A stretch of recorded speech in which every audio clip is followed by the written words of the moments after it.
Assalomu alaykum qarangizlar.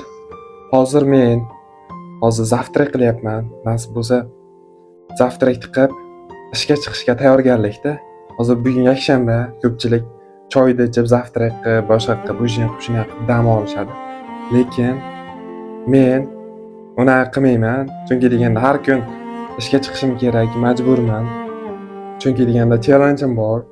Xudo xolasa mana bugun challenge'imizning 122-kun nasib bo'lsa, xudo xolasa bu to'g'risi men bu tuxum, sosiska bilan ikkalasi qovurilgani, ta'mi yaxshi, chotki. Bu video uchun qilinmagan to'g'risi. O'zim yeyishim uchun qilingan. Endi sizlarga ko'rsatayin deyapman bu narsani. Qarangizlar, sosiskalari ham qizarib pishgan, zo'r bo'lib pishganda. Mana hozir. Ta'mi vafshi chotki. Keling birga ovqatlanamiz, birga tanovul qilamiz. Rahmat, sog' bo'lingizlar, charchamayingizlar. Bugungi bo'ladigan qiziq taassurotlarni kutib qoling. Bizlar ko'rsatishda davom etamiz. Rahmat, sog' bo'ling.